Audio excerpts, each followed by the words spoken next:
Former President Donald Trump has been laser-focused on the abortion views of his potential running mates, viewing the issue as a potential vulnerability for Republicans.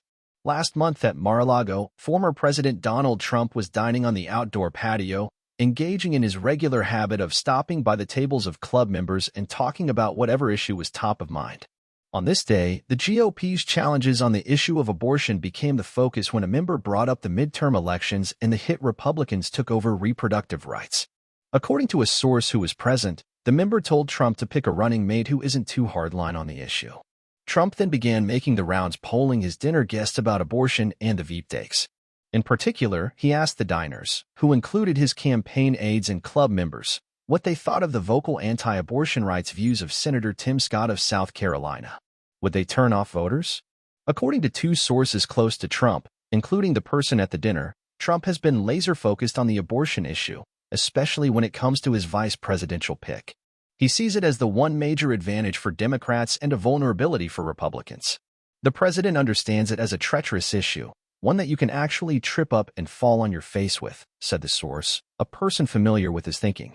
The person added that Trump would most likely not risk picking someone with a 6-week ban in their discussions or someone without any commitment on the exceptions.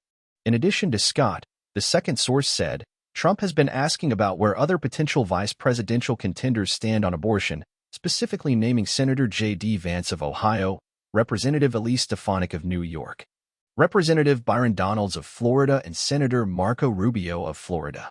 He's concerned it will have a drag on the ticket if they're seen as holding too staunch a position, the person said. The two sources said it has been a point of discussion among advisors and donors, as well, with people waving some red and yellow flags for certain shortlisters. The candidates most frequently mentioned with some concern are Scott and South Dakota Governor Kristi Noem. Noem's team confirmed to NBC News that she met with Trump at Mar-a-Lago on February 26, but it declined to disclose any details about the conversation. Her state was among those with trigger bans that took effect after the Dobbs decision overturned Roe v. Wade. Abortion is now completely banned there, with an exception only to save the life of the woman. She has called herself an absolutist on the issue, and she defended her state's lack of rape and incest exceptions when she was asked in a CNN interview whether a 10-year-old rape victim should be forced to give birth. Last year, Noem told CBS News that her state's ban on abortion is a model for the Republican Party. I'm pro-life. However, as a mom and grandma, I want to help moms and families through whatever difficult situation they may be facing, Noem said in a statement to NBC News. We have to talk about this difficult issue with heart and with compassion. We don't win by hiding from the conversation. Women on both sides feel strongly about the issue. But the women I talk to every day around the country are more concerned about how Joe Biden's America is making it harder for their kids and grandkids to achieve the American dream. South Carolina doesn't have an all-out ban like South Dakota, but it recently passed a fetal heartbeat ban that outlaws abortion at around 6 weeks, a time when many women don't even know they are pregnant. Scott is on the record praising the 6-week ban. He called it good news last year. In an interview in April 2023, he left the door open for such a ban at the federal level. Scott said he would sign the most conservative pro-life legislation that they can get through Congress. Asked whether he would sign it even if it were a 6-week ban, he declined to provide a number of weeks but said he would back whatever conservative abortion bill Congress could get to his desk. In his campaign launch video, he vowed to protect the right to life, and at the first GOP primary debate, he said he would support a federal abortion ban, saying, "We must solve that issue with a 15-week limit, at a minimum." In an interview with the Post and Courier newspaper of Charleston, South Carolina, he said he would support exceptions to abortion in cases of rape or incest and instances in which the life of the woman was at risk. He was also critical of Trump on abortion during the campaign, telling Fox News, "I think the former president is wrong on the issue," responding to Trump's criticism of Florida's 6-week ban. "I would be stunned beyond belief if he chose somebody that gave him complications around that issue," said one of the sources close to Trump, mentioning both Scott and Noem as among those who might do just that. Donors are also chiming in with concerns. Given the campaign's money challenges amid costly legal battles, getting it right on abortion could have financial implications, too.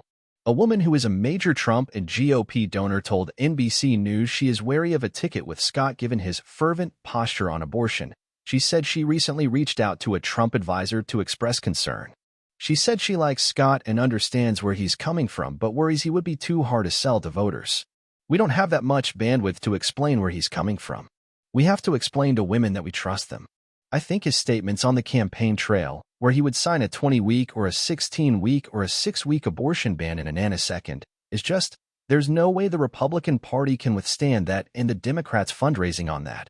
The donor said, as Republicans have taken hits at the ballot box when abortion has been a key issue, Democrats are again betting that the issue of reproductive rights can help drive voters to the polls. A Democratic strategist expressed hope that Trump chooses Scott or Noem, because Democrats would have a field day with them.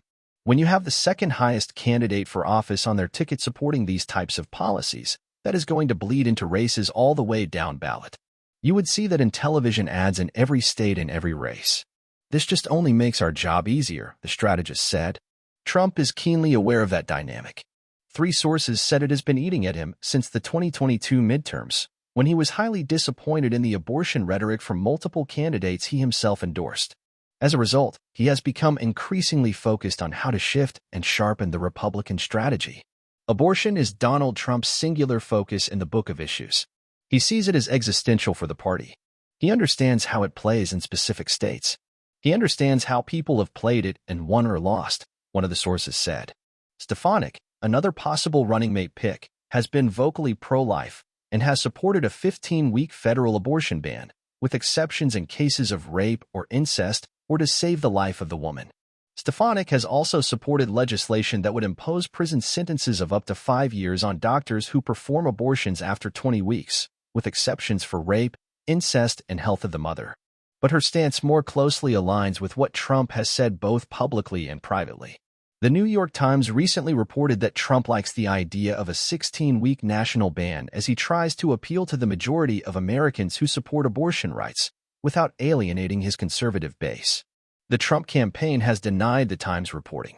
Trump has generally been careful about wading in on abortion, telling NBC News in September he thought he could bring both sides together.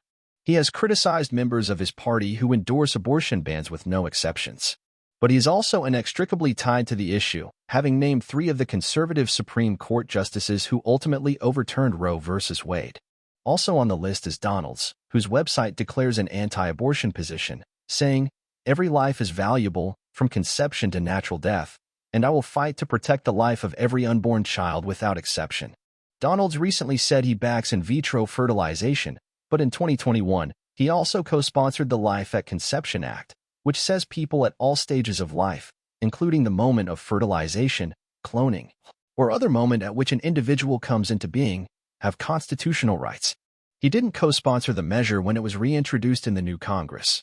Former Housing and Urban Development Secretary Ben Carson, a famed neurosurgeon who ran for president in 2016, has also been rumored as a possible pick. And while he has a murky record on the issue, those worried about the likes of Scott and Noem aren't as concerned about Carson, because they feel his views are older news and aren't as ripe for Democrats to exploit. At a Fox News town hall last month, Trump said the most important thing he was looking for in a running mate was somebody that you think will be a good president in case something should happen. National Press Secretary Caroline Leavitt said in a statement, President Trump appointed strong constitutionalist federal judges and Supreme Court justices who overturned Roe v. Wade and sent the decision back to the states, which others have tried to do for over 50 years. Trump's decision also comes at a time when some red states are tacking further right on reproductive rights. The Alabama Supreme Court ruling that embryos are children, which paused in vitro fertilization treatment in the state, was politically a boon to Democrats, the Democratic strategist said. It shows, the strategist said, that what Democrats have been saying would come to pass since the fall of Roe is not hyperbole. Please subscribe, like, and hit the notification button for more videos.